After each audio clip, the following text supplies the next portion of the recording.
Assalamualaikum warahmatullahi ta'ala wabarakatuh. Good morning, selamat pagi to each and every one of you. How are you all, everyone? Assalamualaikum. So, today we are going to have a webinar Tvet, okay, the Industrial Internet of Things, okay, IoT, here expert community program. And, all right, so first of all, to Yang Berusaha Puan Jamaliah Binti Ahmad, the Director of Polytechnic Kuching Sarawak, to our honorable speakers, Mr. Ronny Ellen Mike and Mr. Jatmiko Hijati. Okay, we also have Yang Berusaha Surveyor Cik Zaidi bin Cik Hassan, Head of Civil Engineering Department. Yang Berusaha Encik Sharafi bin Muhammad Yusof, Head of Information Technology and Communication Department. Yang Berusaha Encik Khalid Hussein bin Tuah. He is the Head of Corporate Industrial Services and Employment Center. Hi, good morning. Good morning to you too. We also have Yang Berusaha Puan Nur Fatilah binti Muhammad Hon. She is Head of Software and Application for Diploma in Digital Technology. Good morning, Puan Nur Fatilah. We also have Yang Berusaha Technologies Zainab binti Lamat. She is the Program Director of Webinar Tvet, the Industrial Internet of Things IoT Here Expert Community Program. Okay. We also have lecturers and students of Polytechnic Kuching Sarawak. Ladies and gentlemen, thank you for being part of our webinar Tvet, the Industrial Internet of Things IoT Here Expert Community Program today. Okay, and I am Mardiana binti Muhammad. It is my pleasure today to be the moderator for this webinar event. And on behalf of Polytechnic Kuching Sarawak, we wish to extend our warm welcome to everyone. And to begin with, I would like to invite Puan Jamaliah binti Ahmad, Director of Polytechnic Kuching Sarawak, to give her welcoming speech. Terima kasih. Ucapkan kepada saudari pengacara majlis, Puan Mardiana. Bismillahirrahmanirrahim.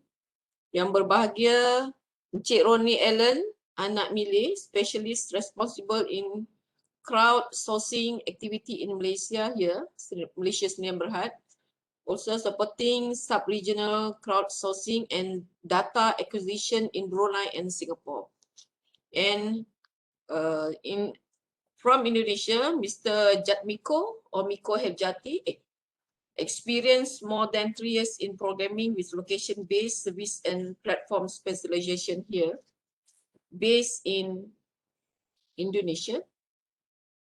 Yang berusaha Timbalan Pengarah Akademik, Encik Samsudin bin Muhammad Saleh, Timbalan Pengarah Sokongan Akademik, Encik Muhammad Khairuddin bin Amdan, Ketua Jabatan Kejuruteraan Awam, Surveyor Cik Zaidi bin Cik Hassan, Ketua Jabatan Teknologi Maklumat dan Komunikasi Haji Sharafi bin Muhammad Yusof, Ketua Program Geometrik Encik Sumbang Anak Mendau, Ketua Program Diploma in Digital Technology Software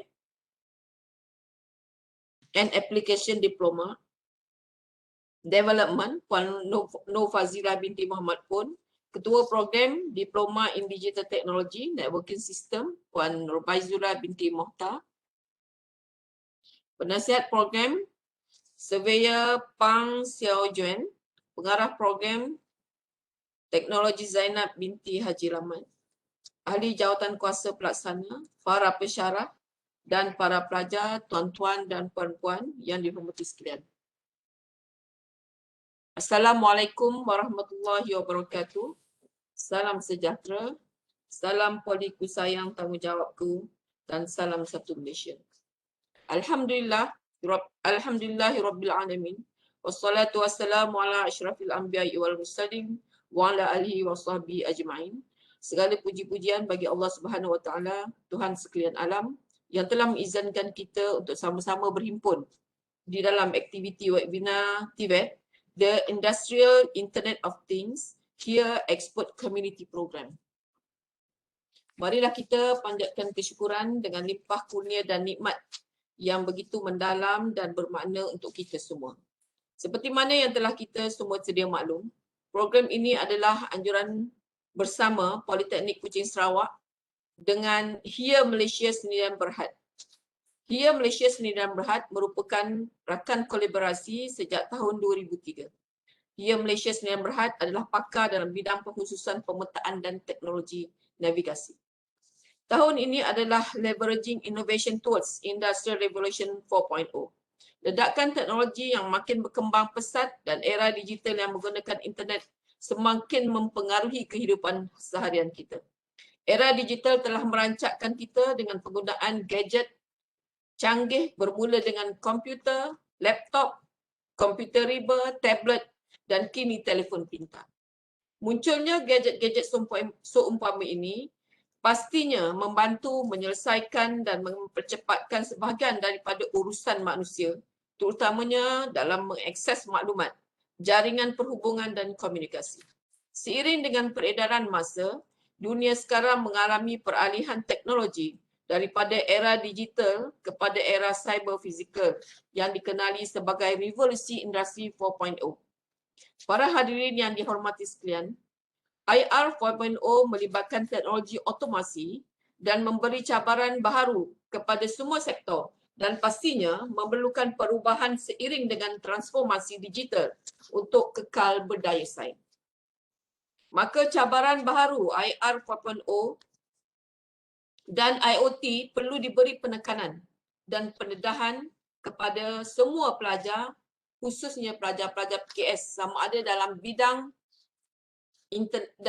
ICT ataupun bidang kejuruteraan maupun bidang sosial yang lain. Justru itu, program webinar The Industrial Internet of Things IoT amat perlu dilaksanakan bagi menghasilkan graduan PKS yang peka dengan perkembangan teknologi dalam industri dan responsif atau kompeten pada masa akan datang. Pada kesempatan ini, saya mengucapkan tahniah kepada semua peserta. Kalau melihat di dalam list ini, terdapat 99 partisipan kerana terpilih untuk menyertai program webinar dengan Industrial Internet of Things IoT. Peserta program ini terdiri daripada pelajar dari Jabatan Kejuruteraan Awam bidang geometrik dan Jabatan Teknologi Maklumat dan Komunikasi. Semua program ini dapat membantu dan mendedahkan para pelajar ke arah era digital IR 4.0. Semoga hasil dari program ini akan memberikan sumbangan impak yang berguna kepada pelajar dan pensyarah politeknik, khususnya dalam bidang-bidang IR 4.0 ini. Mungkin kita menggunakan tetapi kita tidak tahu itu adalah penggunaan IR 4.0. Hari ini kita diberi pendedahan sejelasnya oleh Here Malaysia, khususnya Mr. Ronny, dan diharap pelajar-pelajar mengambil kesempatan dan peluang untuk berinteraksi bersama industri. Para hadirin yang dikasihi sekalian, di sini juga saya mengambil kesempatan merakamkan setinggi-tinggi penghargaan dan sekalung tahniah kepada barisan jawatan kuasa webinar Tvet kali ini, The Industrial Internet of Things, Here Expert Community Program yang telah berjaya melaksanakan program secara atas talian untuk tahun 2021. Saya harapkan semua pelajar yang hadir memperolehi manfaat, ilmu dan seterusnya menimba pengalaman daripada Here dan rakan-rakan sekalian. Akhir kata, dengan lafaz yang mulia Bismillahirrahmanirrahim, saya merasmikan webinar Tvet, The Industrial Internet of Things IoT Here Expert Community Program. Sekian. Wabillahi taufiq wal hidayah. Wassalamualaikum warahmatullahi wabarakatuh. Thank you very much, Puan Jamalia, for your speech. We also have here with us is Mr. Sumbang Anak Mandau. He is the head of Geometric Program for Diploma in Geometric. Hello and hi, good morning, sir. And we also have Puan Norbaizura Miti Mohtar. She is the head of Networking System Program for Diploma in Digital Technology. All right. So before we continue with our webinar session, I would like to invite all of you here for an online photo session as required by the event management. So please to put your most pleasant smile on the count of 1, 2, 3, and I believe that Ms. Pang, are we ready for the photo session? Okay. Right. So please on your camera function. How about the students?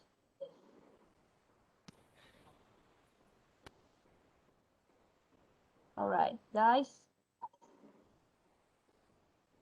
Put on your pleasant smiles for us today.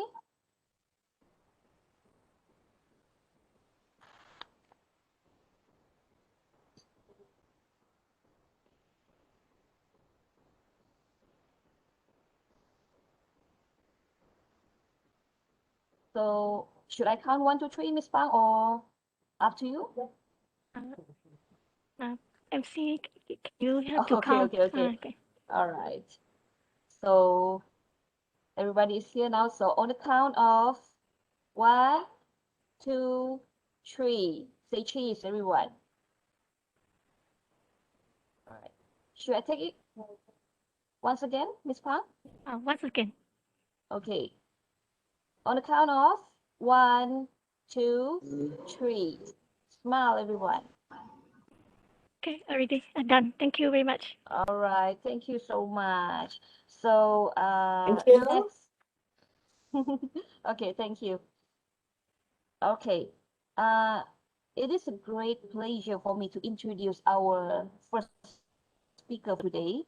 All right, Mr. Ronny Allen Mile, as mentioned earlier, he holds a Bachelor in Science Geology from University Malaysia Sabah and has a very wide experience in community specialist responsible in crowdsourcing activity in Malaysia. Been awarded 2017 Industrial Technocrat Award for Industry Excellent Engagement in Polytechnic Kuching Sarawak and recently been awarded 2020 C Team Excellent Award on the Outstanding Teamwork for B2B2C business model. Now, I would like to invite Mr. Ronny to give his talk on HERE Technology, Internet of Things, IoT. Please, Mr. Ronny. All right. Firstly, thank you for inviting me on this event. Sorry, just blur just now. Thank you for inviting me to this event actually, especially for today. So for you guys' information, so this is actually the first webinar that I attend, especially from the Polytechnic Kuching. And looking back at the history of our collaborations, it actually started in 2016 and until now. So this is actually, I would say, the fifth consecutive years with the collaboration. If like usual, I always come to the Polytechnic Kuching to give a talk, to have a program with students, but because of the pandemic, I think not only here, not only Polytechnic, I think the whole world changed the way we communicate and the way we engage with each other, especially with the students. So I'm very glad to be a part of this for today for the first sessions and the second sessions. And I would like to apologize that Mr. Jamitko won't be able to join us for my session because he's actually has something as meeting outside with the government, and he will join later on during his sessions. All right, without further ado, I think let us just start for today. So my segment actually will be running in English. So there will be a mix of language, English or Malay, maybe tersasul sikit bahasa Melayu, or sometimes tersasul bahasa Iban. So apologize on that. But I hope that this webinar is more casual rather than to make it more formal. And of course, if you have any questions, especially for the student outside there, feel free to ask me anytime. We have a chat box there, or you can always send a questions to the moderator. And the last 30 minutes of the sessions, I will try to answer all your questions. And one more thing, if you have any technical questions that I can't answer, perhaps Mr. Jatmiko is the one that can answer the questions, because I'm not very expert when it comes to the technical part of the IoT, because I'm not the developer. So basically, if you want to know about what's happening around the country, what are some of the things that student needs to do before they graduate, everything general, either it's IoT, either it's general, you are always welcome to ask me that. All right, so let's just start for today. So I'm gonna share my screen. So I'm gonna share my screen. I hope it's visible from your side. Let me know if it's visible. Okay, I Yeah. think it's all right, great, great. So good morning, boys and girls, ladies and gentlemen, and also to the director of Polytechnic Coaching, and also the staff of Polytechnic Coaching Sarawak, and also some of the staff from the IT department, because I was well informed that this is actually also a combination of IT department and also a geometric thing separately. So what do we have in store this morning? So I'm kind of excited to share this information, especially on the Internet of Things with the students and with all the stakeholders outside there, and also to the community, because when we talk about IoT, actually, it is something, it is not new, because it has been around since 2015, actually. And it has been around in ITH since 1980s, just that we are not aware of this, because there's no major event when it comes to the IoT. So all right. So what are the things that we want to cover this morning? So there are 5 things that I want to highlight, so that everyone have a bigger perspective, so that people knows that why IoT is actually introduced. So the first one is what. Of course, what is very important, because before we deep dive into the why, where, how, and when, we need to know what is the definition, what is the scientific definitions of the IoT, and at the same time, what is the example of the IoT that we use during our daily life, actually. That is the first one. And then going to deep dive on the IoT infrastructures and also components. I think this is very vital in order for us to understand more about the infrastructure of IoT, just like the infrastructures of the public community we have. Just want to give you an example. If we have a residential area, of course, we need roads, of course, we need electricity, of course, we need water. So IoT is the same. So we need an infrastructures, and we need to understand the component. Then we will go to the when, actually.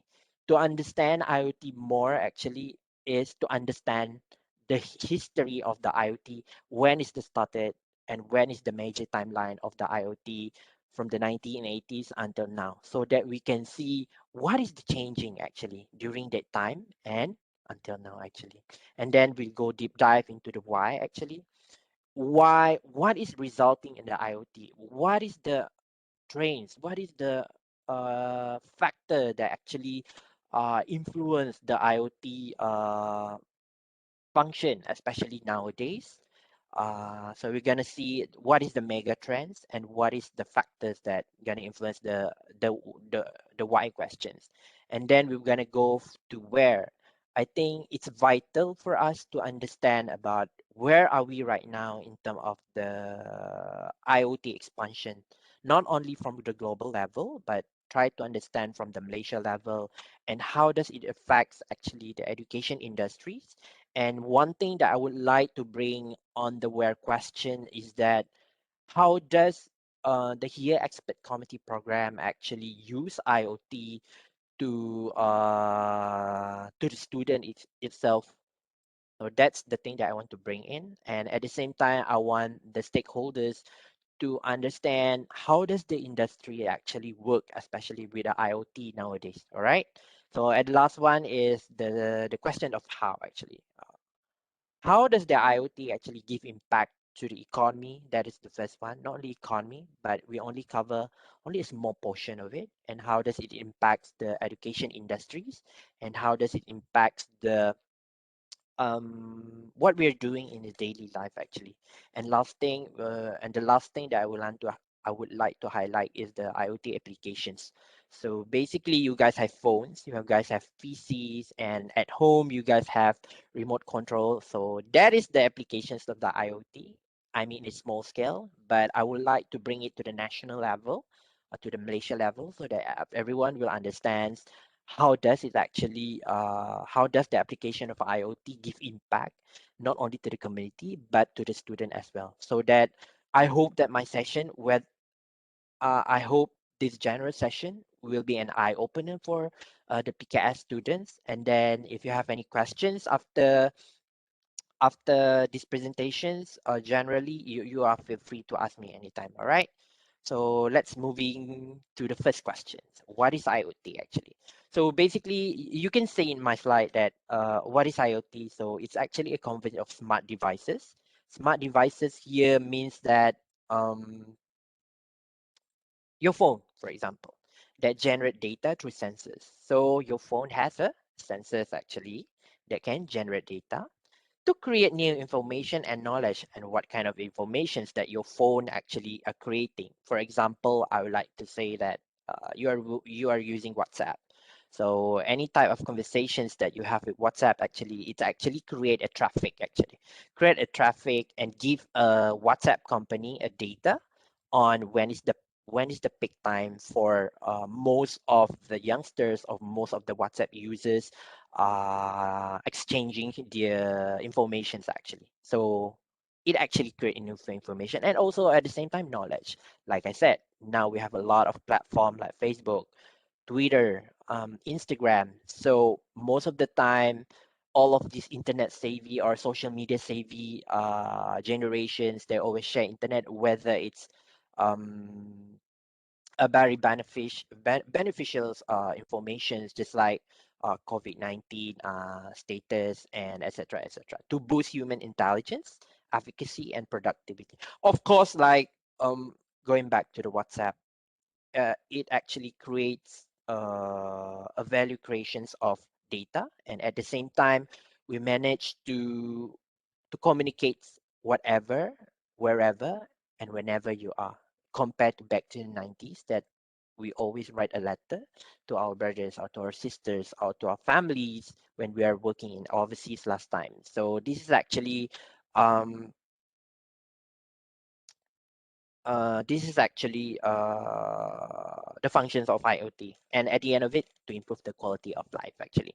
So that's basically, I would say that it also can be defined as the intelligent interactivity, actually, between human and things to exchange informations and knowledge for new value creations.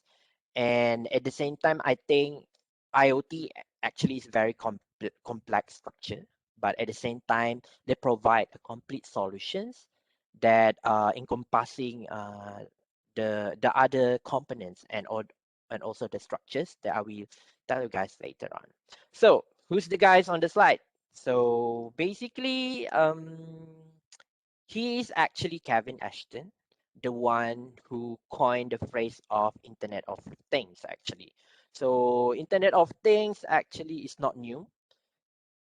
It's actually been with us in 1980s. You guys will understand later on why why the IoT now is booming. Actually, why it's not in the 1980s, why not in the 1990s actually. So these guys, actually a very great guy, I would say, Kevin Ashton, coined the term of IoT, where he was a technology pioneer that confounded the Auto ID Center at the MIT last time, that created a global standard system for RFID and other sensors.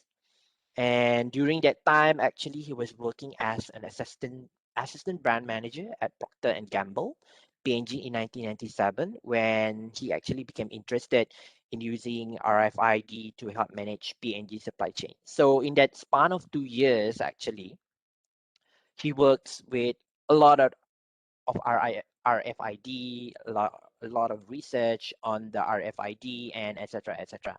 And the best thing is that after 2 years working at Procter and Gamble, 1999, he actually came with a term of Internet of Things. So that's why he is actually, people would call him the father of IoT. I think for IT student, I think you guys should know him because he's actually, I would say, the pioneer, that he's actually the father of the IoT itself. One of the quote that I really like that's coming from him is that he mentions that the IoT is actually about empowering computers so they can see, hear, and smell the world for themselves. If it's not only human, they can empower ourselves, even the computer itself, they can empower between themselves actually, because they actually provide us a data. That's how things change from 1980s to 2000s right now. Not only human can empower or uplifting another human being, but the computer itself also can help us to empower human beings. So this is actually the quote that really resonates inside me. And yeah, so I think it's very great that uh, that Kevin Ashton confounded the or coined the phrase of IoT actually. So knowing who's actually we know the definitions, we know who actually coined the phrase of IoT. I think it's vital for us to understand the structures of the IoT itself. So basically, the IoT ecosystem have three, actually have four. The first one is the connected things, where it actually we are talking about hardware, we are talking about powers, and we are talking about protocol, because this thing has this chip that we call RFID and etc. etc. The second one is the connectivity and infrastructures. The connectivity and infrastructures is actually very important when it comes to IoT because it actually store all the data that can give us what is the trend of the certain products or the certain service give actually, because it actually can help the industry to strategize on the business model, not only on the business model but at the same time to strategize when they need to put model outside of the market, what is the target community for the model or for the services to the market itself. So we need the infrastructures and we need the storage. And the third one is the analytics and apps actually. So this is actually very important for me because we have the data, we have the things, we have the connections, but it always come to a question that what we gonna do with the data. Like I mentioned earlier on, that the data is very useful to strategize the market, to know, to answer the question when, to, an- to answer the question where, and to answer the questions how actually. So this is actually how the IoT ecosystem works actually. Because when we have the connected things actually, it'll be delivered to the storage. I would say that in a Pasa way, I just call it storage lah. So we have a storage. So we need a bigger storage in order for us to store our data. So what we're gonna do with data? So the data should be used for us to perhaps to create a model on something, or to final year students projects, for example flood mitigations, just for example, for flood mitigations, what kind of data that they need to, what kind of data they need to, what we call it, so that they can analyze it and produce a final product on that. So at the same time, I would say this is actually a cycle process. So there's a knowledge for exchange and feedback from the analytics and apps itself, because once we get all the informations, when we analyze all the result, actually it can actually helps to improve the things itself. For example, like phone, I just give you guys a hint. Last time back in 2010 and below, we only have like phone yang main tekan-tekan. So we don't have any apps. I still remember that time that during my university time, and perhaps your lecturers also experienced this. We don't have any apps. So basically all the assignment needs to be sent by email or physical. I mean physical physical assignment, which means sent by paper. So that's what happened last time. But nowadays, I know that there's a change on the way people do the daily task. And for the student itself, maybe you don't have to print the paper, or you just send it to lecturer's email. And at the same time, if there is no class, then just create a WhatsApp group, everything, blasting off the message, everybody, everything is there actually. So that's the thing about the phone back in 2010 and below. But once we have apps, actually, these apps actually helps us to improve the way we communicate. So this is the leisure that the student have nowadays compared to those who actually study during below 2010 and below that time. So this is actually why the analytic in the apps is very important, so that it's not only give you the results of the end product, but it actually helps those company organizations on the student itself to actually improve on what do we already have in the market. That's why we call it innovations actually. So this is basically the IoT ecosystem that we are talking about. There are four components. I would say the other one is the communications and networking. I just don't put it there because it's actually we can't really see it, because once we have the connected things actually, so it's actually there. And second, make sure we have a very, I would say, a vast and also stable connectivity and infrastructures. And the last one, when we do have data, actually, we need to analyze it so that it become the end product, not only to improve, but it's actually to help the business, the organizations to create a new product or services actually. So we knows what is IoT, what is the component and infrastructures of IoT. I think it's unfair if we didn't know about the question of when actually. So there are 5 phases of the evolution of IoT itself. The first one is pre-internet. Pre-internet era, I would say this is before the 2000s. And then the second one is Internet of Content itself. You can see that the www. And then the third phase is Internet of Services, which was exploded in 2014. That's why you can see a Shopee, Lazada. And this is actually the time when the Web 2.0 was introduced, actually. And the fourth one is the Internet of People, the explosion of the social medias, the widely use of the social media of Facebook, Twitter, Skype, YouTube, now Instagram, TikTok, you name it. I think all those youngsters, all the students, they know what is social media nowadays. And then the last one is the Internet of Things actually.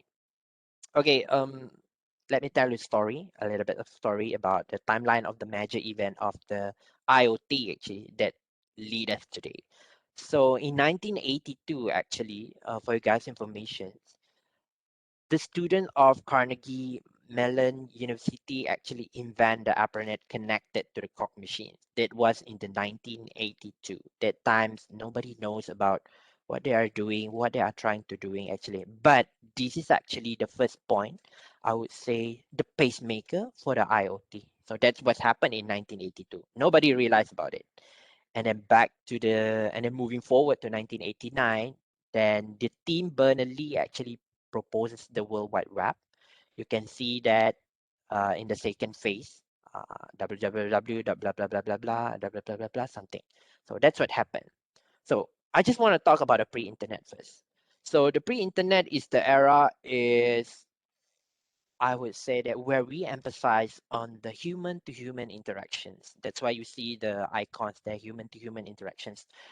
There's no human to machines interactions that time. So basically, in terms of communications, we only communicate with the humans. We only have fixed mobile telephone. I still remember that back in the 1990s, we still have fixed telephone, fixed mobile telephone or fixed telephone at your home. Kalau dekat Kuching, 082 something something, and then your mom pick up, your dad pick up. Oh, your friends want to call you, something like that. So yeah, I think it's kind of nostalgic if we want to think about it. And it's actually the era of SMS, MMS.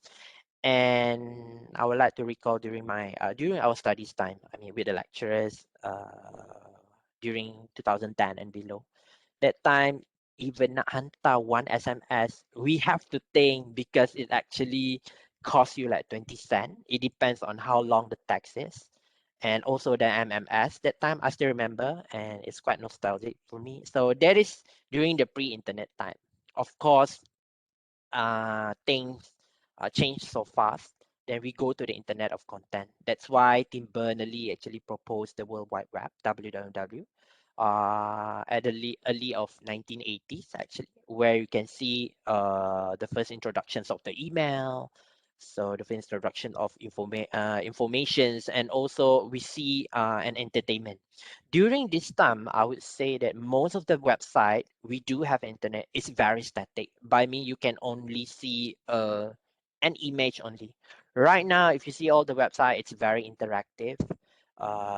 If you go, I know that all of us love to travel. If you go to AirAsia or MalaysiaAirline.com, there's a bot there. So if you want to ask questions, you can always type it. So you can see that the interactive there. And it's not static, it's dynamic. Dynamic means that you can see that the image is actually moving, yeah, compared to last time. So that is the development of the Internet of Services itself. We call it Web 2.0 actually. So going back to the 1990s, actually, after Tim Berners proposes the World Wide Web, actually, this is things come in 1990s where John Romkey actually introduces a first toaster. I mean, a toaster with a first IoT devices actually that connected to the internet via a TCP or IP protocol. So toaster is actually the first machine, I would say, or the first tools that was connected to the internet back in 1990s. All right. So things get more interesting. There's a lot of research on that. And to 1991 to 1998, we see a lot of like a development on the research, especially using TCP or IP protocol, for example, like Xcoffee, and also the wearable camera and IPv6 actually that time. And then 1999, this Kevin Ashton actually coined the phrase of IoT itself. And moving forward to 2000, we have the first internet digital diodes refrigerator produced by LG. And then in 2008, we have the first symposium, first international IoT symposium in 2008. And then things get more interesting after that. In 2009, Google's company actually start testing self-driving car. So we see the evolutions from the early 90s to 2010. Everything changed so fast, evolved so fast until 2009. Google's also wanted to test a self-driving cars. And 2014, boom, I would say that it's the era of IoT itself in 2014, because you can see the internet of services like Shopee, Lazada, they has been around from 2012 actually, but because of the awareness on the IoT is still low during that time. So in 2014, there's a stable infrastructures, everything is coming in. So 2014, Shopee, Lazada is booming during that time. So back to the internet of people, actually we can see that social medias, I think saya rasa bukan saya saja, the students, the lecturers, I think most of us, I would say the average will have like 2 social media platforms to use. Like for me, because I'm actually on the front line of this company, I use around 4 to 5 social medias, 1 to 2 personal Instagram for me, and also a Facebook and others platform as well. So when we have internet of services, when we have the internet of people, then we have internet of things, because we already have the data, we already have the platform. That's why the internet of things coming in Malaysia, it was officially I would say that officially booming start from 2015. So Internet of Things, like I said earlier on, the identifications tracking, monitoring, metering, structures, share data. So there's a lot of happening during this time, 2015 and above, and things change so quickly. And you guys can see that there's a lot of company a startup, I would say a startup, not only in Malaysia, but in the Southeast Asia alone. For example, in Indonesia, we have around hundreds of startups, I think like in the span of 1 year actually. So yeah, Internet of Things not only give you the pleasure of connecting to people, but also give you an opportunity and also give you the chance to create something new for the society use and also for the business use actually. So this is actually the evolutions of the IoT from the pre-internet era to the Internet of Things in 2021 actually. Now, why IoT actually? What it actually influenced the factor of the IoT itself? Okay, the first one I would say there are two major reasons resulted from the two major mega trends. The first one is actually from the market actually, from the market case study, and the second one is the technological advancements. If you see at my left hand side, it's actually more on the market side, more on the front end factors why it actually resulting in an OT, and on the right side it's more on the technological advancements. That's why it actually make the IoT industry booming actually. Okay, the first one is shift in demand structures. We all aware that the migrations and the urbanizations is actually increase every year. And for your guys' informations, until January 2021, 78% of Malaysian actually live in the urban city area. Means that only 22% live in the suburban or rural area. You can see when there is a migrations to this urban area, there's an increase on the internet use as well. Not only migration affects the internet use as well, but at the same time, because of this pandemic, everything have to, I would say 100%, we have to go to virtual, or we have to go to the online platform, just like what we are doing right now. So basically, that is the first one. The second one, of course, the millennials and aging society. Even in Malaysia alone, I think the latest statistic from Department of Statistics in Malaysia shows that around 40 to 50% Malaysian populations right now falls in the age of 18 to 34 years old. But I mean, we have less than 30% of the aging population. So these age range actually use a lot of social medias, use a lot of internet actually. So that's why it's resulting in the IoT booming actually. The second one is the personalizations and high involvement. Like I mentioned earlier, when there's a migration urbanizations actually, so we understand that these individuals are looking for a better opportunity. I'm not saying that if you get education in the rural area, you don't get the quality is the same, you don't get the quality the same like the urban area. It's just that they are looking for more access, looking to a more complete facilities actually. So this is what happened. So and most of the higher education level is not on the suburban area, it's mostly on the urban area actually. And then for you guys information as well, the growth of global middle class in the global level is increased for the past 3 years actually, because of the IoT, and at the same time it's actually resulted in the IoT expansions actually. The third one is the optimizations. So the optimizations, it always go back to the first questions, the urbanizations actually, it demands actually for a scarce natural resources actually. For example, the water quality in the urban areas, the electricity, the access, the electricity itself, and etc. etc. And the last one is actually share informations and power actually. I would say that the consumer power, especially on the information sharing, is very, very powerful nowadays. Sometimes, if you guys realize, that news actually haven't been announced in TV, but it's already spread in the social media like wildfires actually. This is where we see the IoT is booming. That's why we see a lot of like startup. So I mean like a media startup, journalism startup, like in independent TVs that bagaikan cendawan tumbuh selepas hujan lah. You can see like if you have a YouTube channel, they're not only vlogging actually. So these guys actually, or these creative individuals actually create their own media channel. For example, I'm not sure about you guys. So this is a little bit of entertainment itself. So I actually a fan of the Blimey series, if you know the Korean Blimey series, where they actually focuses on Malaysia as a whole. So basically, they're actually a media company, a startup media company, a very small one that focusing on Malaysia itself.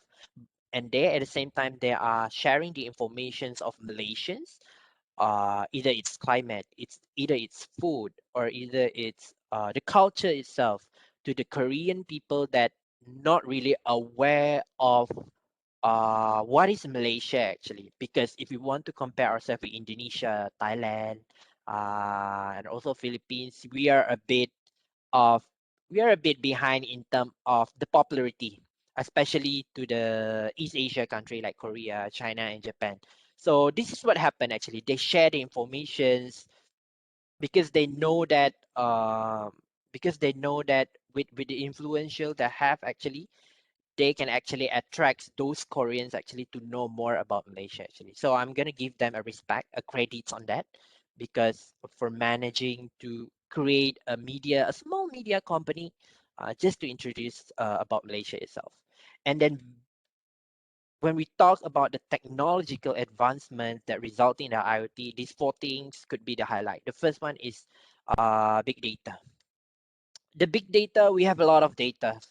Even right now, I would say that even in this during this webinar, we have a data on the parties, how many participants are actually attending this webinar, uh, how many percentages of female, and how many percentages of male students are actually participating, and from which course actually they from the from which course actually, perhaps it's from IT, geometric, or entrepreneurship, and whatsoever stuff. So this is actually the data that we're talking about. We're not only talking about the invisible data. Invisible data means that the data that we cannot see, but the data we can see actually. So when we do have data, actually, we need knowledge actually. We need knowledge to generate the kind of data that what kind of data that we want to see at the end of it. All right. So the second one is the cloud computing. The cloud computing is the delivery of info and functionality to anyone, anytime, like and anywhere actually. That's the second one. The third one, same like what I mentioned earlier on the share information and power, the social medias. For your guys' information, Malaysia is actually, I think, Facebook is the most used social media platform by Malaysian based on statistic in January 2021, followed by Instagram, followed by YouTube, followed by I think yes, Shopee and Lazada, of course. Yang makcik-makcik, yang pakcik-pakcik, yang they don't have any times to go outside, and even for the student itself, they will do the shopping online. There is social media, and the fifth one is the proliferations of things. When we're talking about data, actually, we're not only talking about the quantity and the quality. We're talking about the multi dimensions of the data that we are dealing with, because the data actually is not static. They have a lot of data coming in. Like for example, let's just take for mapping data actually. When we talk about mapping data, we are talking about attributes in the field. Let's just take from a navigations perspective. All right. So what we need to build a map is actually a data map. I mean like what we call it, a road data, which is very vital in the map. So in the road data, we are talking about the name of the road name. We are talking about the attributes, whether they have traffic light. We are talking about the divider of the road, whether they have divider. So these are the type of the multi-dimension data that we are talking about, because the data is not static. The data is various actually. So how we gonna play with it actually will result the end product. So this is basically the two mega trends that result in the IoT. The first one is for the market on the front end, and at the back end, it's actually more on the technological advancement and also the infrastructures of the IoT itself. And where are we right now? So in the global level, from each region, you can see in my slide that for USA and South Africa, actually, it was started back in 2010. And of course, each region, each country have their own focuses. Like for example, in Europe, they actually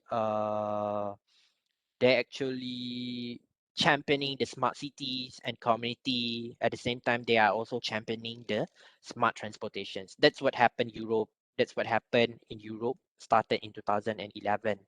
And if we look to the East Asia, Korea and Japan.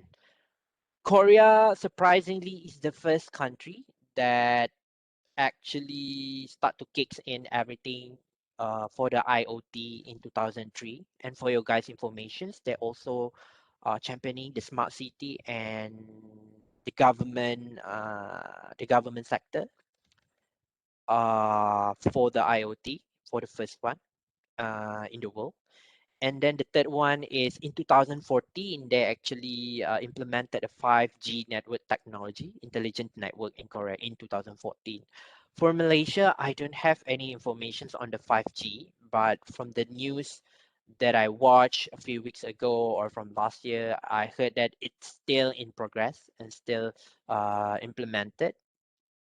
And hopefully by at the end of this year, since everything's going online and going virtual, and hopefully by at the end of this year or early next year, we will get a 5G network all over Malaysia. All right, so finger crossed on that. And then when we comes to the Southeast Asia perspective, actually, Singapore is actually the first one, and it actually started in 2013. And the first initiative made by them is a smart city and a government service actually that covered the area of wireless technologies, smart product, and smart nations actually. Okay, there's an interesting fact about um, the first IoT initiative in this region actually. I think Japan is actually kind of unique because they are not only focusing on the cities alone, but they are also, I would say, the first one that championing the smart transport that the Toyota, I think the Toyota took over for the last 5 or 6 years actually. So you can see that different regions have different priorities and what they are championing for. As for Malaysia's actually, yeah, this is it. So these are actually the 5 sectors that we are focusing on. The first one is manufacturing and industrial. And the second one is the public service. The third one is the retail and real estate. The fourth one is automotive and transport. The fifth one is healthcare. Okay, one extra information for you guys. In Southeast Asia, Malaysia is the only country that's only championing the automotive and transport sectors actually for the IoT. And Vietnam is the only country that championing the IoT in the agriculture sectors. I mean, we do have agriculture's IoT actually. It is not what we call it is not our main focus, not our top 5 focus actually. So this is actually the top 5 focus of Malaysia. As you can see, the manufacturing industrials actually contributes a lot to the IoT in Malaysia itself actually, because the things we need to know is that most of IoT smart devices actually not in your home or phone. They just only contribute a small portion of it and small part of it. So most of the wireless sensors or the IoT nowadays actually is coming from factories and also businesses. And nowadays, I think it's mostly on the healthcare. The percentage that you see actually either is a percent is the percentage from the global level. I mean, where we could find the wireless technology in each sector. So manufacturing is actually the highest one in the world, 40.2% of the wireless technology actually, followed by the healthcare actually. So these are the 5 sectors in Malaysia. And if you can see my screens right now, you can see the National IoT Strategic Roadmap that I quoted from the National IoT Strategic Roadmap, a summary report. There you can see that what is the goal of Malaysia actually. So this National IoT Strategic Roadmap actually released on July 2015.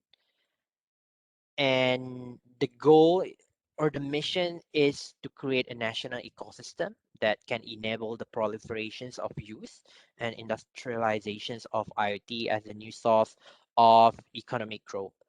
Last time we are talking about ICT back in 1999 to 2010.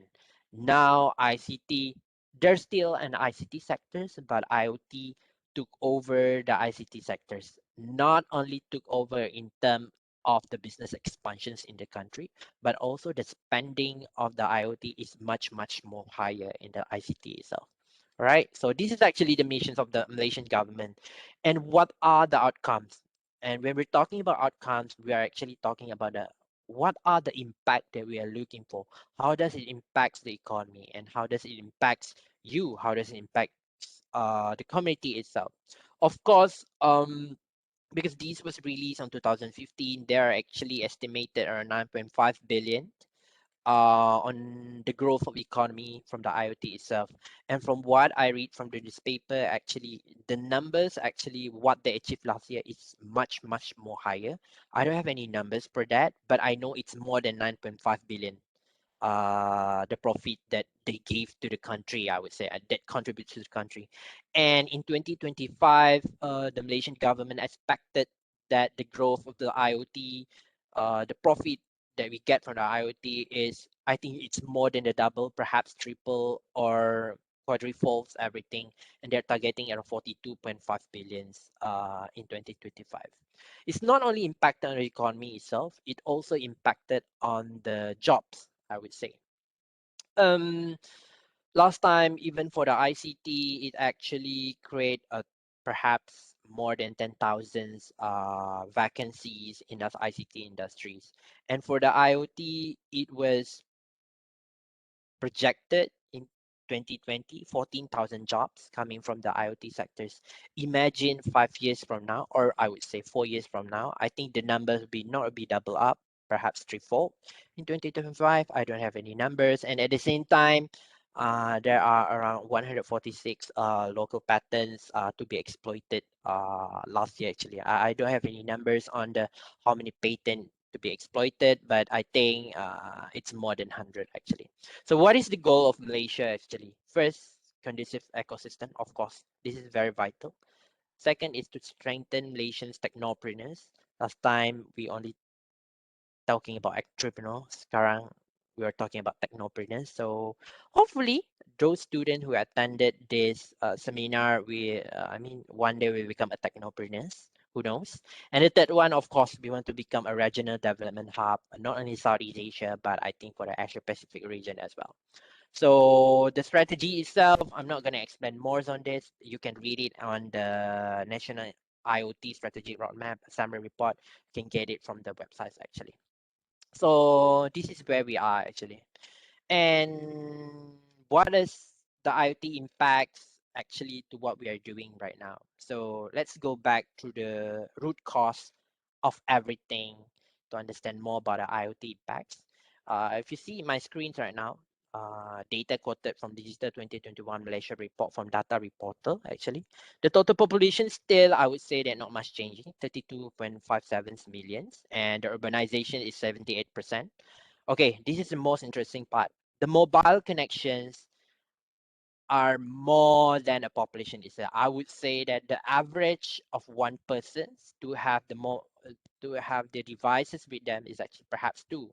Like for example, maybe Madam Pang has two devices, one phone and another one is tablet, or perhaps laptop, or perhaps toaster or perhaps like aircon. So basically, the mobile connections actually average individual have two actually. And then when we have a mobile connections, they should have an internet, right? So the internet penetration in Malaysia is actually at 4.2. For you guys' informations, we are the third highest in the Southeast Asia after Brunei and Singapore. Brunei actually is the highest one. I think it's above 90%. Singapore also not much different from Malaysia. I think the internet penetration is like almost close to the 90%. And at the same time, when we have internet, you have a mobile with you, of course, tech savvy generations, social media savvy generations, penetration is until 86% actually for the social media. So this is actually the statistic that we're talking about because it actually impacted on the IoT itself. Today or in 2015, you see the percentage of the mobile penetrations, the internet penetrations, and of the social media penetrations is around 143 for the mobile penetration. And in 2025, we can see that the number is not double. I think it's more than double itself. So we can see that it impacted the economy a lot because based on the projections profit they can get from the IoT sector is more than what they projected 5 years ago. So actually, this is actually how it impacted actually. All right. So, and from the IoT spending, I also mentioned earlier on that the IoT spending increases every year since it gives impact to the economy. I think we should put much more on the spending itself so that we can see the outcome of the IoT itself. And compared to the last year for annual digital growth, you can see that there's an increment on the internet users and also the social media users from 2.8 to 7.7. And surprisingly, there's a mobile connections. There's a decrease, 0.2, perhaps because of the pandemic.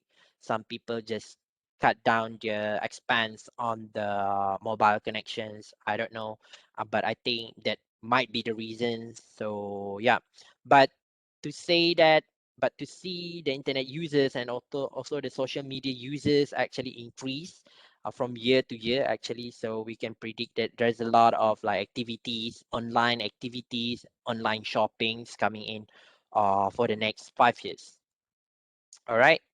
So smart home, same thing. I would like to say all the numbers increase every year from 13.5 for the smart home penetration and also for the home energy management market to 50% actually. So it actually give um, it actually give you an overview of what should we expect for the next 2 and 3 years.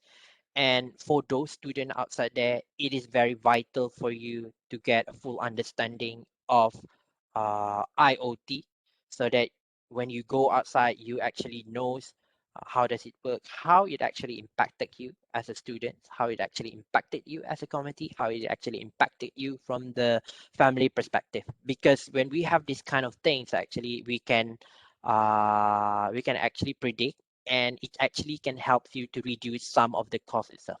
All right. So how it actually impacted the education industries actually. So I just take it as a general idea. And at the same time, what are some of the threats and what are some of the opportunities for the IoTs in the education industry? The first one is a personalized learning experience. Like what we do right now is the webinar. Last time, we always go to the polytechnics and we have a physical webinar. Physical, I mean like physical with face-to-face webinar, not webinar, face-to-face event. So it actually, in terms of cost, it costs a lot actually. But now we have a webinar. I think in terms of cost, it doesn't. We don't really spend a lot on the cost on this. So the second one is the textbook enhancements. We're talking about from physical textbook to QR code. So there's a story about the textbook enhancements. So back into 2020, if you guys read the news, actually, there's a global grand prize teachers. I guess it's an award actually open, and one of the finalists is actually from Malaysia. But too bad that the teacher actually he didn't won the competitions. But one of the teacher from India, actually, I think from the Western India, he won it. I think around 2 million USD. So what he did is that he actually converting all the physical textbook into QR code, and the effort that he put into it actually membuahkan hasil. It's very fruitful, I would say, because um, after that initiative, actually, he managed to, in terms of attendance of the student that attend the school, is actually from less than 10% a spike into 99% and above, actually. So it's very interesting, very inspiring, where the teacher actually learn how to translate the language from the textbook and make it to the QR code. And at the same time, each class they have only one phone, and then whenever they want to study certain topic, they just scan the QR code and everything is on the classroom itself. So it's actually very interesting for me, very inspiring, story. And the good things that even though he won the $2 million, he actually share the half of his prize, I think 500,000 USD to the runner-ups, by means that even our Malaysian teachers that get into the top 10, he also get the money as well. So very inspiring, menyimpang sikit, but I think that's a good thing to share, not only to the lecturers but to the student as well. And the third one is we are talking about the smart classroom, actually. So smart classroom, we are talking about computer, LCD, LED, projector, and in a more modern country like Korea and Japan, perhaps they have AR or VR and enable smart board. So yeah, that's what happened in the smart classroom. And the fourth one is at special needs students. We know that the special needs student actually they have certain kata orang in a good word slow, but because of the smart things or smart classroom of the IoT things that integrate in our education industry, it actually helps them to study according to their pace, actually, which is very, very good, because yeah, it helps them. And the other one, when we're talking about the smart education, let's just call it smart education, is the green initiative.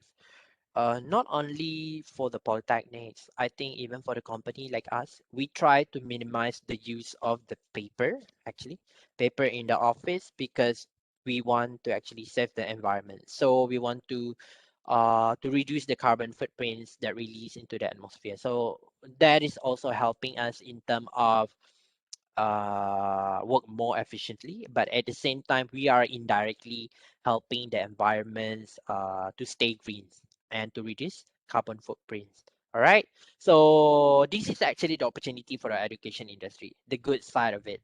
What about the traits? When we're talking about the traits, of course the first one is the integrity itself. uh, it was debated last year on what platform should be used when we're having a webinar or event, online event. It was in the news. It was in the news last year. So perhaps this company choose to have the A platform. This B company choose the D platform, or this C company choose the X platform, actually. So it was debated last year because not all the platform is actually secure, actually. So that's the first one, the integrity of the platform that we use. And I hope this webinar is highly secure as well. Yeah, of course, it is highly secure. Credits to the technical teams that choose the Cisco WebEx to help this webinar. And the second one is the education policies. The education policies is, well, is vital in contributing the effectiveness of the smart education industry, actually. The government should come out with a strong formulating educational policies, so that all the institutions from sekolah menengah, sekolah rendah to the higher educations can follow it up and feel very safe and feel very confident of where they are heading for the next 1 or 2 years when we're talking about smart education. And the last one is the security actually. Of course, security is something that we cannot avoid to talk about because security is everywhere. We're talking about data privacy. We're talking about the stakeholders' privacy. Stakeholder privacy means here is my privacy and also the PKS privacy and the Polytechnic Kuching privacy, because it actually can create, I would say, that national threat, perhaps individual threat to those students or to those who attend the whatever webinar and also whatever platform they are using in actually. So how? Okay, this is actually the most interesting part. I still have 5 minutes to go. So IoT in here expert community program. So basically, we've been implemented this since 2016. Just that I'm pretty sure that the student just can't see what is the IT involvement in this program actually. So this is basically the whole process of the from the community and also to the here map actually. So we have the community actually. Community is actually our resource. Not only PKS community, PTSB committee or Polytechnic Oklahoma committee, we have a public committee as well that involved in this program since 2016. This process we call, this phase we call it resource identifications or resource allocation. So after we have resource, actually, of course, we need platform. So the platform that we use actually during this program is actually, we call it map creator or mobile map creator for those who doesn't have laptops. So these are the two platforms. And nowadays for IT students, you feel free to go to Here Studio XYZ. It can be accessed online. You can access it freely.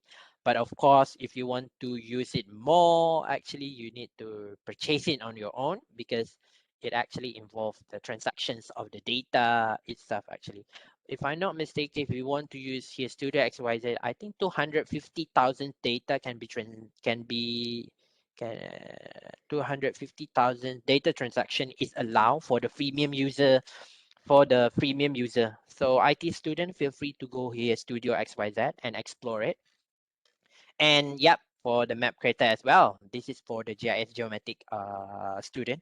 IT student also can access it. You can find it in the internet later on. So this is the platform that they use. And then the third ones, we have a program like field collections. We have a program with data editing in the map creator itself. So where did this data go, right? So the data actually went through a quality analysis and quality checking by the internal team. So for guys information, we have productions team to see the quality of data that went through our system. And not all of data that's contributed in the map creator will go to the final product. Of course, it needs to meet the minimum here standard specification, not only for here, I think for other mappings company as well. So we do have a minimum specifications. So for example, perhaps if you contribute around 200 POI in the map creator, perhaps in that 200, maybe 150 will go through, another 50 will be rejected because it doesn't meet the requirement. So this is actually the process. When we're talking about map creator and a mobile map creator, we're talking about thing plus sensors actually. And there's a data delivery phase to the IoT infrastructures. So quality analysis and quality check from the intern team, actually it involves the IoT components where they need to check by using other tools, because we're not talking about satu dua data. We're not talking about 100, 200 data. We are talking and we are dealing with millions of data per day. Of course, automations is something that we are looking. Of course, automation is something that very vital, very important for us internal to run and to check all those data. All right. And then after they went through the quality analysis and also the quality checking, and bam, the here map final product. You can see it, here we go. If you want to see your data is being rejected or not, you can see at the statistic and the map creator also, and you can see at the here map, or I would say that here we go. So that's basically pretty much the IoT involvement in here expert community program, and I hope students can see it next time when we have a program, or I think this Wednesday, we will have a programs with programs with the students on the here expert community program. So this is basically the general process of what we're doing and the IoT involvement in the here expert community program. So what about the IoT applications? There's a lot of IoT applications in Malaysia. For example, we have, since the implementations of the National Roadmap IoT strategies, basically the Ministry of Malaysia actually works with the private company to championing or to do a pilot test on the IoT. And the first one is the agriculture industry, agriculture and aquaculture industry, where they call it Digital Lifestyle Malaysia Traceability Project actually, where Mimos Berhad and collaborated with Ministry of International Trade and Industry, MITI, and also Ministry of Agriculture and Agrobase Industry. How does it work? So the operators can easily measure the air and water quality as well as animals' well-being and type without the use of the chemical or altering the natural crop life cycle. The IoT enable application and service for this project will enhance the track and trace function of the breeder itself, and subsequently it also enhance supply and demand visibility, optimize productions, quality control in order to build a competitive powerhouse. That is the first one. The second pilot project is from the healthcare sector. They call it the Digital Lifestyle Malaysia's Connected Healthcare for Continuous Health Monitoring, where the Ministry of Health Malaysia collaborate with the Contron company. So how does this project work? It's more on the predictive and actionable models of health and disease with holistic biological data and social informations that are generated for wellness optimizations and disease management. That is the second one. And the third pilot test is actually from the government itself. They call it DLM, Digital Lifestyle Malaysia, Home and Community Living. So they actually collaborate with the University Malaysia Pahang, Mimos Berhad, and also Pahang State of Government. And it was endorsed by Ministry of Tourism, Ministry of Tourism and Cultures actually. So what they did actually, so they actually do a CBS, a connectivity to community broadband centers, that to become a new business model to help a community develop and maintain promotion information, and also be a channel for local authorities and local government to disperse information to the targeted groups, to be a surveillance center point for security, and at the same time for systematic monitoring and track visitors or animal movement on real time. So there's a lot of like things are going on for this pilot project, but these three are the first pilot tests in Malaysia from the agriculture and aquaculture sectors, for government sectors, and also for the healthcare sectors. All right. I see that PKS also can start, perhaps work with, just for a suggestion from myself, perhaps PKS also can start collaborate with perhaps with the Bandar Kuching Utara or MBKS to create a new initiative on the IoT, to get a public survey on the perhaps security, to check on the public survey on the satisfactions of the service that was provided to them by the local council, and etc. etc. So what are the threats actually for the IoT? So we come to the last part, which is the IoT threats. Sorry, overshoot the time. So basically, just a general one. Of course, we are talking about data breaches. In Malaysia, we have Malaysia Personal Data Protection Act, PDPA. It was introduced in 2010, and in Europe they have GDPR, Global Data Protection Regulations, to actually protect the consumer that use the service actually. And then the second one is DOS, denial of the service attack. DOS, I just call it DOS actually. So DOS is actually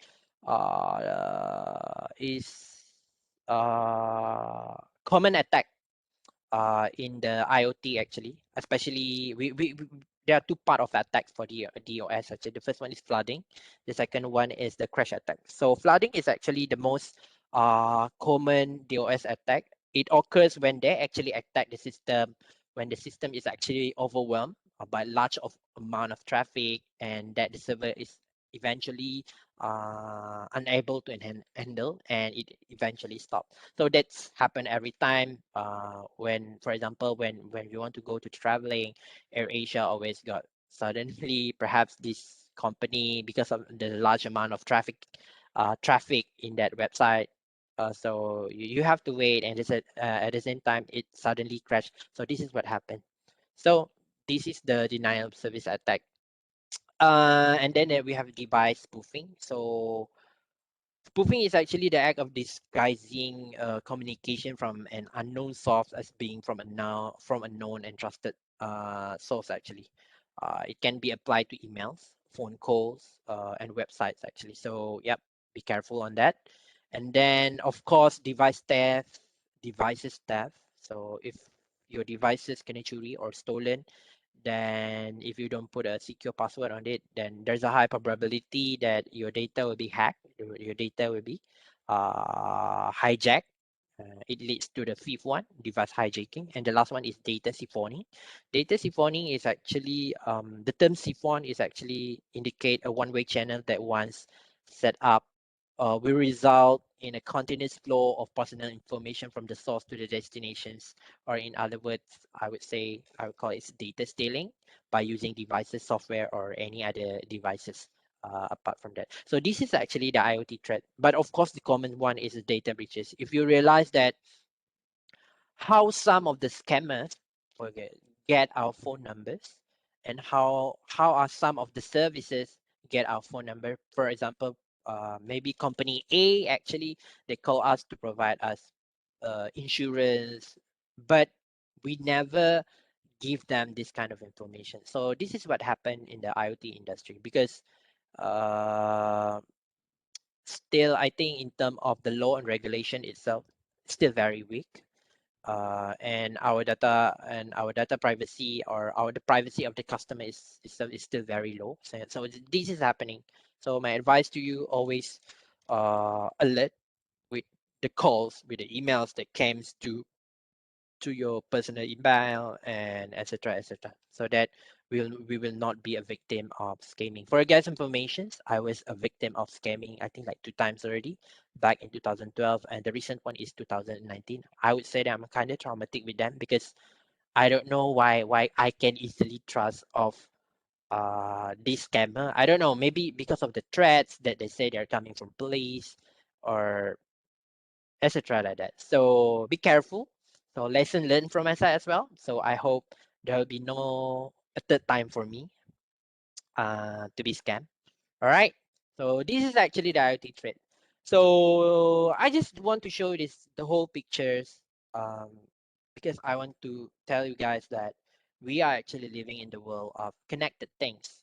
Either it's from the phone, either it's from the laptops, even the roads also connected to each other, even the cars also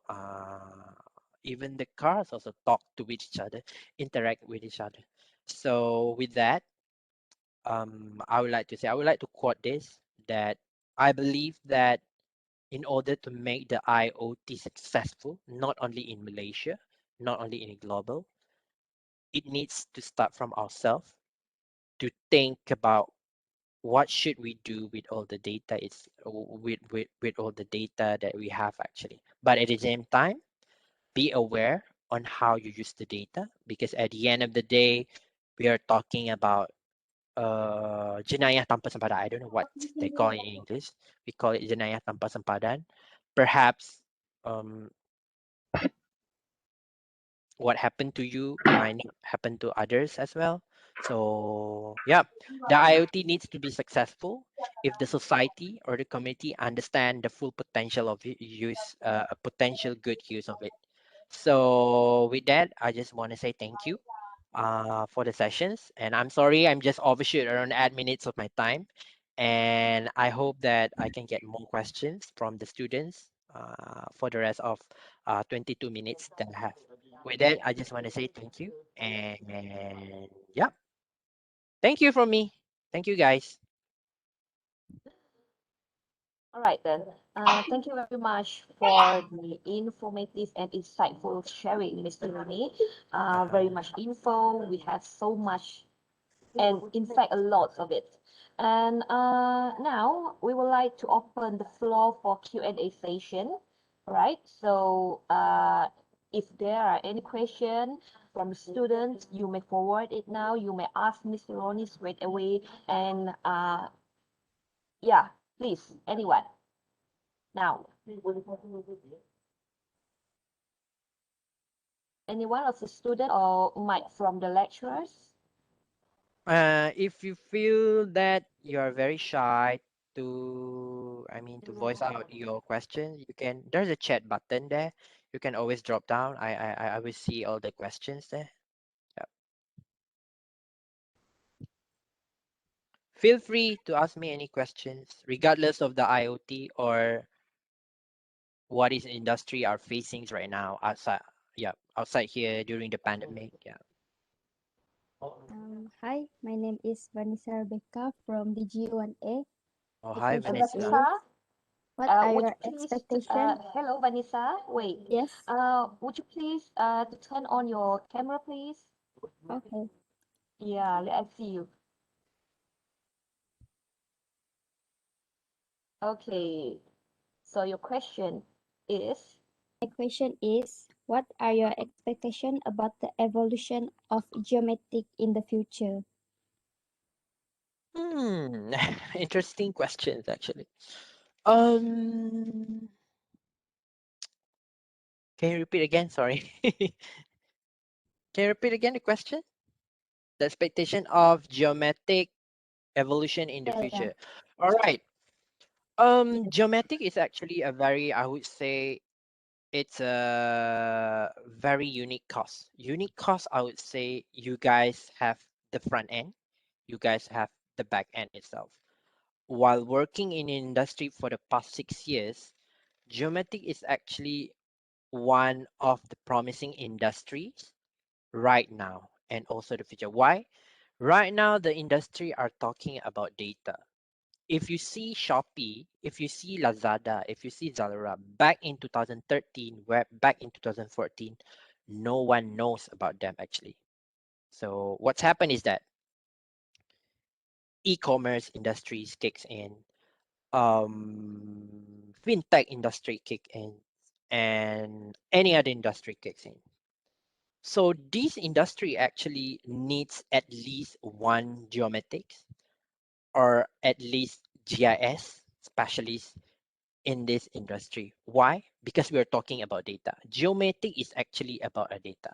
You guys have a specific skill set on what people don't have. For example, let's just take it from the IT perspective. I'm sorry, IT students. So those IT students, I would say, and I keep on repeating this, an IT student have the knowledge on the programming itself. Geomatic, do they have? I mean, for your levels right now, perhaps you don't have it, but if you go to the higher level, to the degree studies, you guys will have it. There you go. You have the IT set skill. Geomatics, comparing to the GIS. GIS, they know about the location. Do geomatics know? Geomatics knows about the power of locations, the power of data location itself. But they actually have less knowledge on the what we call that programming itself. So there you go. You tarik sikit from GIS. You have the knowledge on the locations. You have the knowledge on the programming. So basically, I would say if I want to compare RT, geometry, GIS itself, I just want to separate it. Geometry is the most promising one, and you said evolutions. Right now, the evolution is booming actually. Don't think about for geometric and GIS, don't think about, oh, after I grade, I want to kata orang buat kerja land survey. I have nothing against that. I have nothing against that if your patient is really there. But think about more perspective. I always tell the student that, oh, why not after grade you try to work with Grab, you try to work with Esri, you try to work with Shopee, you try to work with Lazada, you try to work with Zalora, and you try with any other companies that you see in the Google store actually. They need one thing: locations. They need the location. When they need a location, who will they need? They need you, geometric, because you have what? You have IT skills, you have GIS skills, and you have data skills actually. For evolution, I would say it's already booming. It's actually coming from you on where you want to go, the path actually. Because the industry, I believe that right now, the student then doesn't have much information on which industry they can go if they have this skill set or this background, this study background. For your informations, sorry ya, jawab soalan panjang sikit. So for your information, I'm actually coming from geology industries. Honestly, I know about locations, but I don't have any knowledge in that time. I don't have any knowledge about IT. I don't have any knowledge about the programming actually.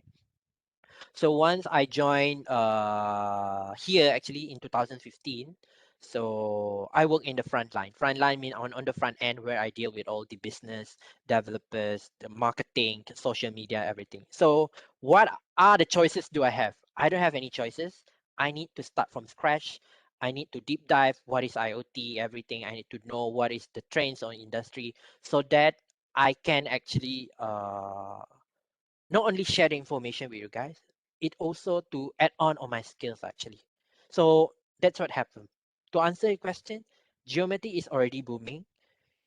Don't worry about that. And the evolution of it, I just cannot predict. I think things will get more complicated, but in terms of how it actually offers you in the next career, I mean in your career, I think that will be a very great platform because nowadays each industries, whether in manufacture, healthcare, retail industry, they need those who are expert in geometrics. So that's it. I hope I answer your questions and it can boost your Okay, thank confidence. you. All right. Thanks, Vanessa, for the question. Any more question? Any more question, guys? You can ask for me. You can ask anything. I'm totally fine with that. Yeah. Hello, sir. Yes. Okay, I have any questions. May I know who's on the line? Use Aymar Isha. All right, All right. use Aima. Please turn on your camera so that we Ni, can ni. all see you. Okay. Do you see my camera? You see? No. Okay, you see? You see All now? right, use. All right. Okay, sir. Your question, please. Saya cakap Melayu lah kan, Tak sir? apa. Boleh. Boleh. Okay, Boleh je. Okay. Alright. Okay, sir. Dalam bidang geometrik kan, kami ada belajar pasal ilmu astronaut kan, sir? Okay, simple je soalan saya. Dalam bidang astronaut tu kan, sir, adakah seorang geometrik kalau dia mengkaji dia boleh pergi angkasa ke? Soalan tu saya macam susah sikit nak jawab sebab in order for you to go to the aerospace, not only the knowledge that will be counted, but I think your physical fitness as well. If I'm not sure, saya pun tak sure, tapi saya tak rasa Dr. Sheikh Muzaffar tu background di geometrik, so it actually, I would say that tak semestinya you have geometrik that you can go to the angkasa, but I think it will be an added value for you to perhaps kalau tak dapat pergi angkasa, I think for you to masuk dalam career aeronautics rasanya tidak menjadi masalah lah. Tapi kalau nak pergi angkasa tu banyak parameter yang perlu kata orang dipertimbangkan. For Kira. example, your fitness level, etc. Right? Tapi for the aeronautics industry in Malaysia, dia tak booming sangat compare dengan industri so far. from what I know. But if you want to explore further, I think when it comes to aeronautics, I think Singapore actually, when it comes to aeronautics, they're actually very, I would say, they in terms of technology, they're way better than Malaysia. And kalau kamu nak tengok, kalau kamu rasa Singapore tu still kurang, I think Korea, Japan, China, these are actually the countries that aeronautic dia memang kata orang memang power and on the next level lah. Tapi menjawab soalan kamu tu tadi, parameter dia banyak. Bukan semestinya knowledge saja, tapi your fitness levels, your etc. lah, banyak lah. Right? I hope I Alright. answer your question. Thank you, Yus. Okay. Any more question? Any more question, guys? Okay, to the student, actually, there's no stupid question. If you feel that you want to ask, just ask. Yeah, there's no stupid questions. I'm totally fine with any question. If I can answer it, then I will answer it. All right. Any more question?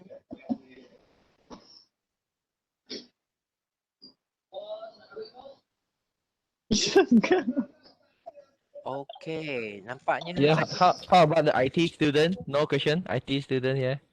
Oh, basically, We I also just yeah. I just checked the chat actually. The question is checked actually from S3 Isha privately. The question is that what is the constraint or challenge of IoT in Malaysia in terms of progression and development as to compare with Singapore? I think the problem right now generally untuk Malaysia, the infrastructure still kata orang, I would say development or in progress. Because kalau kamu tengok news atau kalau kamu baca berita, the 5G network just launched, I think at the end of last year. And before zaman this new government took over, even for the previous administration, actually they already just started back in 2019, if I'm not mistaken. They already 2019. But then again, COVID-19 hits, so most of the budget perhaps goes to the Ministry of Health. So it doesn't stop. It just the progress is there, but it's very slow. And like I said earlier on, they are after the COVID-19 pandemic, because of the aggressive online learning, so they actually speed up on the 5G network. And I would say it's IoT also in Malaysia.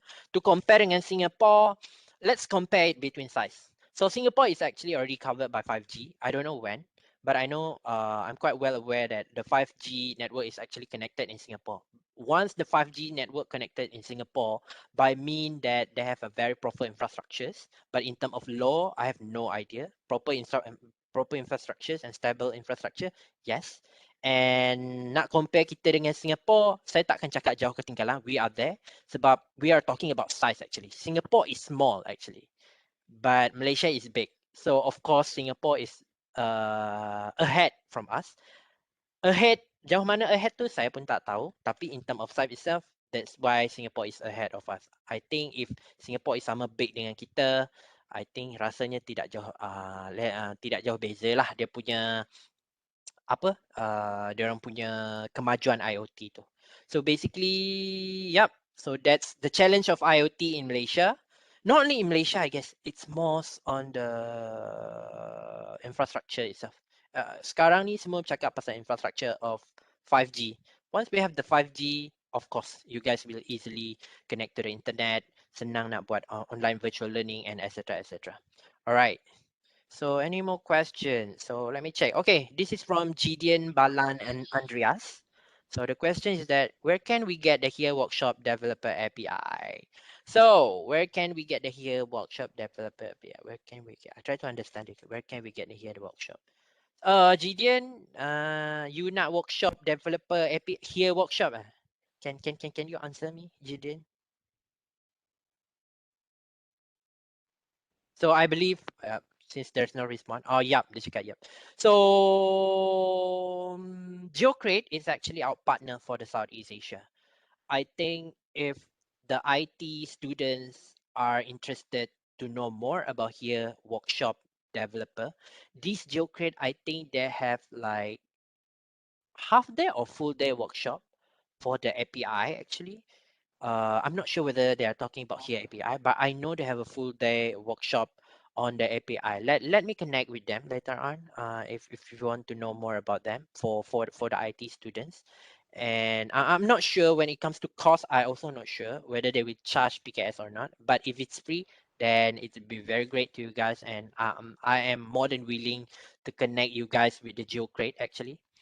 Because GeoCrate is actually a little bit of story about GeoCrate. GeoCrate is actually a group of young people, I would say young technopreneurs in Indonesia. I think the CEO is around 26 years old. It's very young. They're coming from different background. Ada yang dari QS, from IT, human resource, finance, and geometric developers, IT students. So they actually create this GeoCrate in 2006. I think 2017, I guess. 2017, 2018, and now they took a lot of project, not only Malaysia, but Indonesia and Thailand as well. So yeah, let me connect with them on the here workshop developer API. Tapi saya tak sure sama ada dia akan provide here workshop. Tapi developer untuk API developer workshop tu ada, tapi here specifically untuk here rasanya tak ada lah. And for this second session nanti dengan dia, so akan ada the example of the how they use the here API in their applications and for the current project as well. All right. I hope it answered your questions, Jidian. Thank you.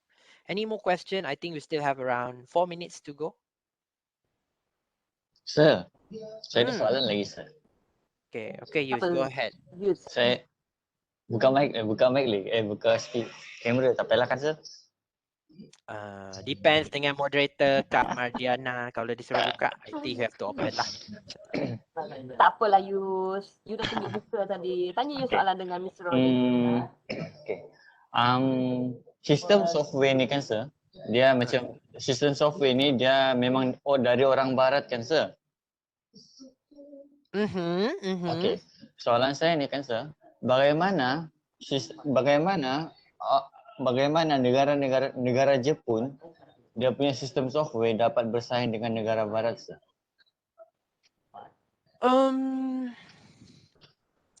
Actually, soalan ni susah sikit saya nak jawab. I think saya rasa pasal software ni, okay, bukan saja orang barat untuk pengetahuan kamu. Mari saya agungkan orang Malaysia sikit. Bukan saja orang barat atau orang Jepun dapat membangunkan teknologi seperti ini. Even orang Malaysia pun boleh bangunkan teknologi seperti software ni. I tell you something. In 2017 saya menjadi judge untuk, cannot remember. It's like Microsoft competition at the national level, Malaysia punya level. So basically this competition, if I not mistake, saya lupa lah nama competition. Nanti saya share dengan kamu punya pensyarah ataupun Mr. Tong supaya dia boleh forward dengan kamu. So this competition actually held every year. So this competition divided into 3 category: world citizenship, games, and satu lagi saya tak ingat. So saya time tu jadi judge untuk world citizenship for the preliminary round. So they actually create an apps. You know, apps is actually a software, right? You are IT student, so basically you know, apps is actually a software itself. So you need to start from the scratch to create an apps actually. So what happened is that we came across a lot of interesting, kata orang, a lot of interesting invention. For example, Swinburne University student from Kuching, dia actually use the what we call that signal or sensor untuk tongkat untuk membantu orang visually impaired actually berjalan menggunakan tongkat yang ada sensor so that they can walk like a normal yang ada normal penglihatan lah. So that is the first one, which is for me sangat-sangat membantu golongan yang visually impaired. That is the first one. The second one is the macam mana this team is from UTHM, they actually detected the flood before flood happens. Saya tak ingat lagi macam mana. So it's actually very interesting. Okay, balik pada soalan kamu. What happened is that year, Wakil Australia, for you guys information, Wakil Australia, they actually create a software, a very small one, a very software or apps. I call it the health something. I still remember it's health something. They are actually Malaysian student tapi study dekat Australia. For your guys information, saya rasa kalau tak silap, it actually can track you punya cancer detections. I don't know using latest technology, how do they do it? They're actually a doctors, a medical students doctors that have like huge interest on the IoT itself. So they actually created a device and apps to trace early cancer detection. They are Malaysian students actually. So basically nak cakap barat tu pintar, nak cakap orang Jepun tu pintar, orang kita pun pintar actually. Just that you need to have passion. When you have a passion, rasanya tidak menjadi masalah untuk kamu create something yang extraordinary. So what I want to tell you here is that these two students actually in studied in Australia, they are Malaysians actually. They are Malaysians actually. They actually won the Microsoft competition at the world level. Bukan at the regional level, tapi world level. It's a Malaysian student, tapi diorang study Australia. Of course, nama tu Australia yang dapat lah. Tapi they actually are Malaysians actually. So, it's not on the, okay, orang barat boleh buat ni, orang Jepun boleh buat ni. Tapi orang Malaysia pun boleh buat. For your example, just that you need to have patience. Why? When you have patience, you suka apa yang you buat, you put 100% effort or 150% effort of it, nothing is impossible. You could be the next championing IoT in the world actually. Yeah. So that's how it works. Any more question? I think it's kita pun dah over time, right?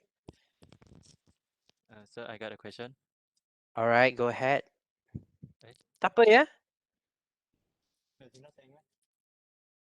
No, carry on. How to implement IoT at rural places?